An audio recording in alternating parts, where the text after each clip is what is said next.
Right then, this is the last one for a bit. Well, Bambu anyway. 3 Bambu videos back to back is a lot for you to watch, but respectfully, it's also been a lot for us to create too. But I hope it makes sense. Separate reviews for the H2S and H2D, another video reviewing the laser feature, and now this video looking at the cutting and plotting module. At least with this breakdown, you can now watch the videos you want to watch and decide which H2 features you want off the back of it.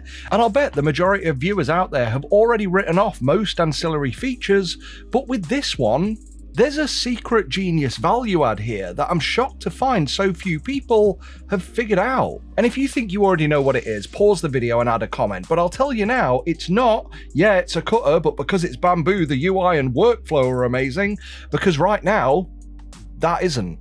That's actually a bit crap. Hi, I'm Ross, and this is Firehammer Videos, and once again, we've got a YouTube video featuring partial nudity. If that's what you're here for, be excited. If that's not what you're here for, tough. So yeah, no matter which H2 you get, but I expect all Bambu printers now going forward, you can pick up this add-on for a cutter module, and this also comes as standard with a pen holder that simply mounts in place of the knife. But I'm getting ahead of myself. If you want to know how to unbox the printers in preparation for setting this up, again, you can check out any of my individual Bambu printer reviews. This video assumes you understand that far, and whether you got this as an accessory or part of an ultimate combo pack, your printer's now set up and ready to add this in. And this module literally comes in a little brown box as the cutting module, pen holder add-on, and pen holding screw. And this simply attaches to the head of the printer by removing the faceplate of the tool head and where present the little spinny dial. After that, just slide the cutting module in place, lock it down using the lever, and plug the cable into the tool head. As soon as you do that, the printer understands it's in cutting and plotting mode.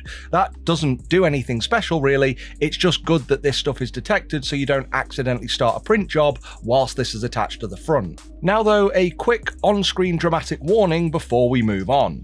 A blade comes pre-installed on the module with a protective cover that's worth keeping handy for when it's dismounted, and this blade is bloody sharp.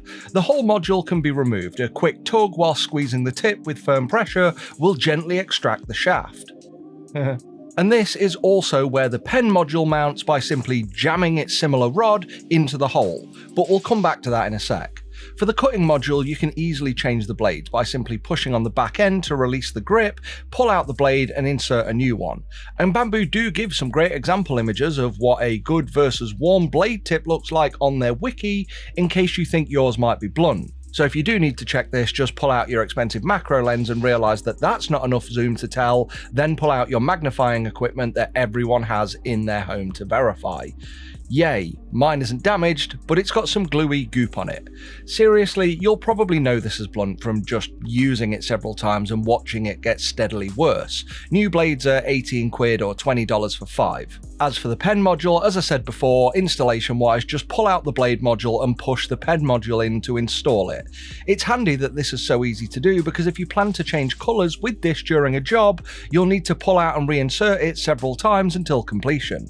Now, unlike the blade, which is spring mounted and uses pressure to cut through different thicknesses of materials, to set pens in this, we've got a plastic guide. Now in the box, this semi-transparent body covers the connection post, the rod that you jam up inside the tool head. But this pulls off and inverts to connect to the front of the module so that you can set your pen's nib height. Simply pop this cover on the front, drop your pen into the hole, and the nib sits on a little rubbery surface in the base. Screw the back end to clamp the pen, and that's the height set. Easy. Well, except there's a few things to be aware of. First is pen diameter. Now the default pen size you can use has a 10.5 to 12.5mm diameter, so like a Sharpie. But you can print off 2 additional screw caps that extend this range from 9 to 14mm. I didn't actually know about these until after I'd done all my filming, so I just wedged some paper in as a spacer, which did cause some nib center offset on some of my work you're about to see. But even with those adapters, the whole module itself still feels a bit too small for the likes of my Ohuhu markers, but I expect we'll see someone design some kind of adapter for various popular pen brands at some point soon. The other issue is the opacity of this height calibrator add-on. It wasn't so easy to actually see through, so understanding where the nib is touching rather than pushing into the surface was trickier than I'd have liked. Also, after inserting the pen, when you screw the tensioner that grabs it, it also pushes the pen further downward, so I often needed to leave the pen a slight distance from the base of the setter and then use the screw to line it up. This was made easier after I'd modified the setter by cutting a window into the side. Well, I tried to cut it, but this plastic was so tough it actually broke my cutters, so in the end I Dremeled it out. I genuinely now find this modification far more useful, and it's also handier for cleaning because all the pens touching that base in succession did cause some cross-contamination in colours. Since this is so new, I am willing to expect some limits, but with potential cross-contamination in mind, I think I'd like to see Bambu implement the ability to use like a colour purge sheet or something to handle pre-wipes before it starts drawing. Maybe that's possible. But anyway, that's the two devices themselves and how you set them up. There is another component that comes in the form of a specific base plate for these tasks. And just like all Bambu plates, there are notches on the back corner for easy alignment on the bed, and this is also magnetic to hold it in place. Where this differs though is how it holds your material. Where printer plates get hot, these plates have a semi-adhesive layer on each side. One side is light grip and the other is strong grip, and the transparent layer of protective film that sits on this during shipping shouldn't be discarded. These stick back on the plate when it's not in use. Now, I've only used the light grip side so far, which was fine for paper and vinyl, and to be fair, at first with paper it was actually too strong, causing some tears in the designs that I cut out. After some time though, it became less tacky and genuinely more useful. Now, you can clean this up with dish soap, you can buy replacement plates when you need them if you want, or you can try out some DIY methods like double-sided tape, or just use thin magnets to hold the corners of your stock material. But a less fun element of using this cutter is removing the small intricate parts of the design that stay behind when you remove it from this sticky paper. I tried tape and that was no help, so I resorted to use the scraper that you can print off and normally use to remove prints from the heat bed. Bambu actually supplies the blades for this with the machine. Now, when it comes to the software, I'm going to say pretty much what I said in my Bambu laser video. It's a work in progress. You'll be able to use it, but at the time of filming, there are some workflow elements and small missing features that confirm Bambu Suite is not up to the standard of Bambu Studio, or even the standard Bambu Studio was at when that was released. You see, that set a precedent that we expect Bambu to give us a workflow that guides us through the software, and I still don't understand why this software has us jumping back and forth between a design screen for your artwork and a preview screen where you choose your material, snap a photo of your stock, and then lay it out.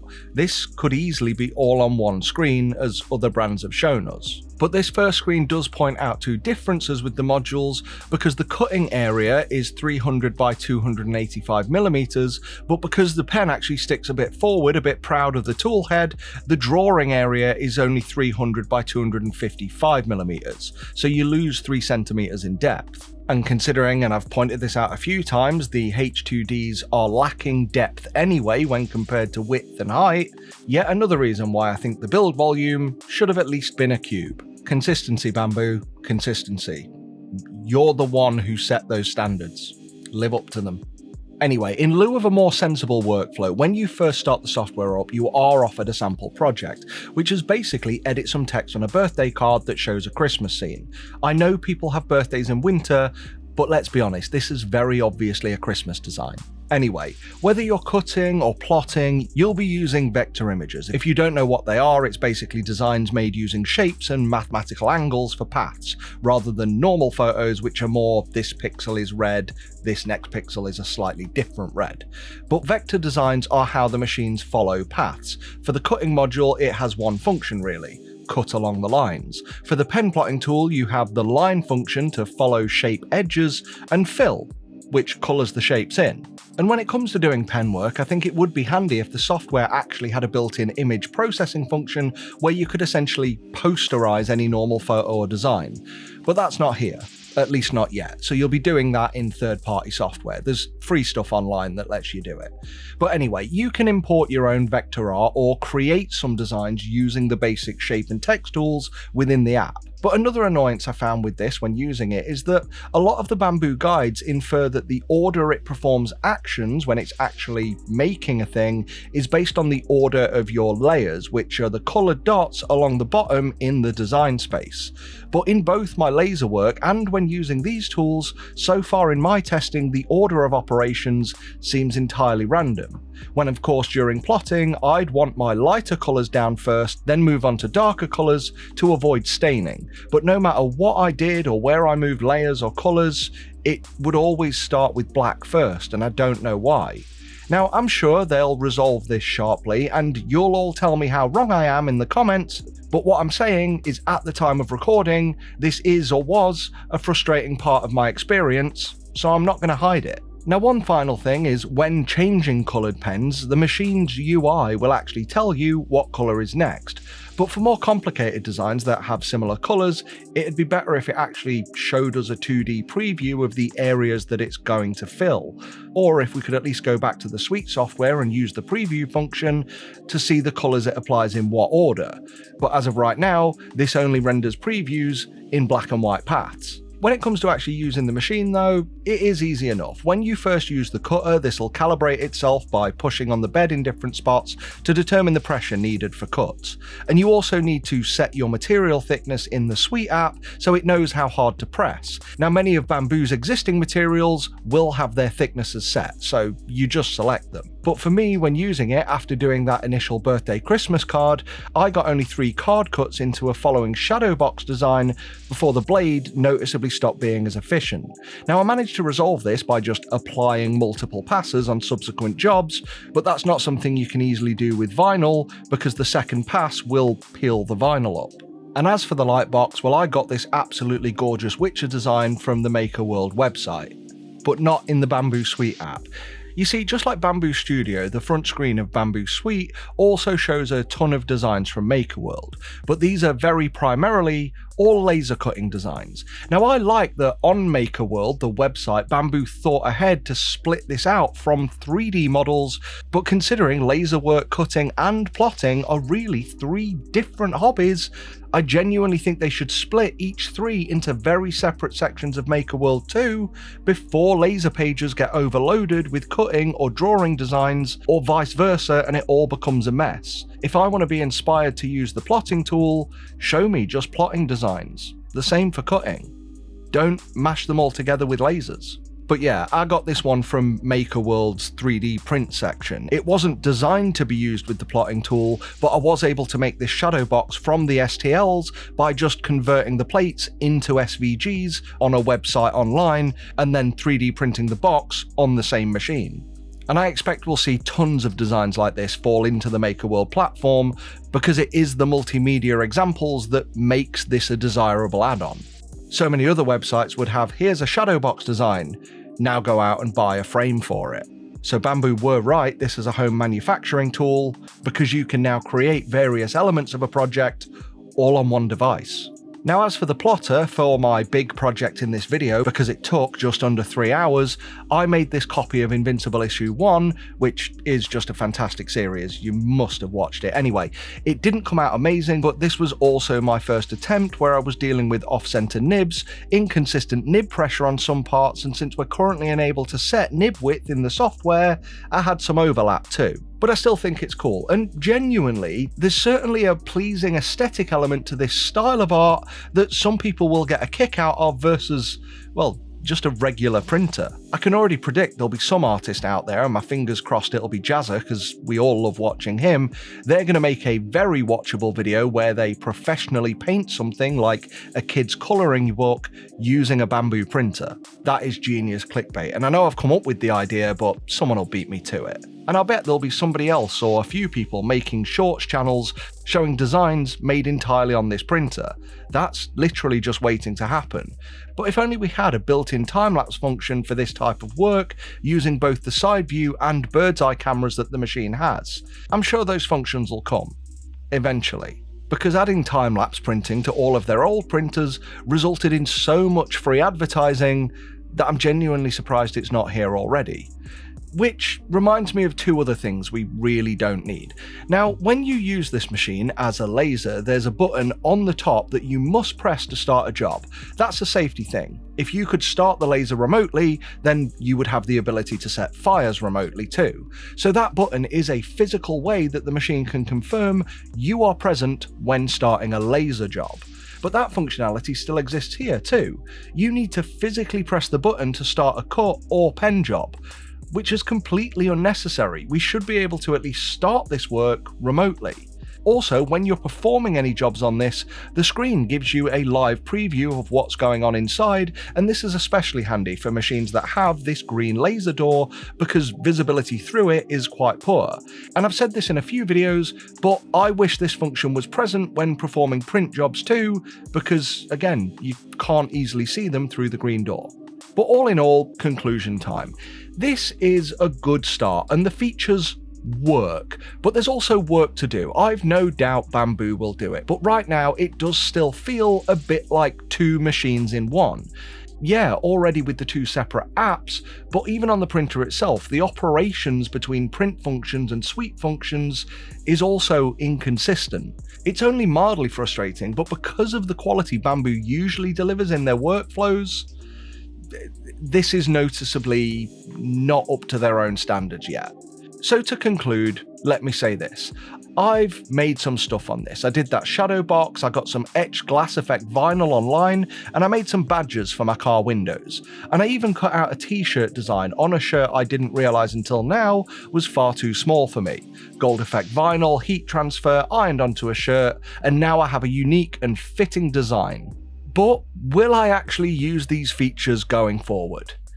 Maybe. I'm sure I'll get more inspired as more designs are made and others are ported over from other platforms by other creators wanting fair recognition over here as well. Especially multimedia designs that combine printing with lasers, with cutting, with plotting. That's where this is really going to shine. But my personal feeling of all these features is, yeah, cool. It doesn't currently resonate with me, but maybe I'm not the target audience. So during this, did you at any point spot or figure out why the inclusion of these features is absolute genius on Bambu's part? Now, if you did, here's another opportunity to pause and comment. Otherwise, let me tell you a story I've heard hundreds of times with a little preface. So the closest thing we can compare this to is a Cricut, yeah? And in 2025, as I film this, God, I don't want to be accused of assuming gender roles, but just go and Google Cricut review or look on YouTube for Cricut review, and you'll spot something very obvious. Most reviews are by ladies. The Cricut is very attractive as a craft tool, and this does mostly the same thing. Now hold that in your mind while I tell you the story. I go to a lot of conventions. I get a lot of viewers coming up and saying hi, and yeah, I absolutely love it. But also quite often, even sometimes when husbands aren't there, I have a lot of people's wives come up to me and tell me how much they hate me. And then they explain it's for what their partner went and spent on a printer and how that's my fault, or how much of their personal time they've now lost due to their husband tinkering. So yeah, wives hate me. Especially my own. But with that in mind, have you figured it out yet?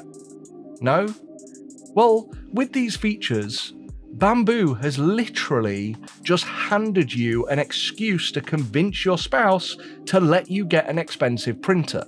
Try it. Hey honey, you know how you've always liked doing creative, decorative things? Rather than this will let me have a hobby, it suddenly becomes this will let us hobby together. And those who hobby together stay together. Cringe. So yeah, seriously, with that in mind, go. And please, if any of this bull worked for you, please let me know in the comments. I bet it works for dozens of people. And if that doesn't work, just blame me. I'm a random guy on the internet that your wife will probably never meet. But overall, as I said, I think it's cool. There's software work to do, most of which will probably be done in the next few months, and we can then look forward to software progress as Bambu then competes against the other brands in this area. But I'll say one last thing before I close. With all the combos they offer with or without AMS, with or without laser, I do still think this is the more desirable add-on functionality, even if it's just for your excuse. So in my opinion, Bambu really ought to offer this as a bundle as standard, alongside all of their existing SKU varieties. But that's it. I want to say thanks for watching, with a huge thanks going out to our members who are on screen now. Please consider joining them to get your name in lights, Discord roles, early access, and exclusive videos. Until next time, do you want to play a game? Fohammer out.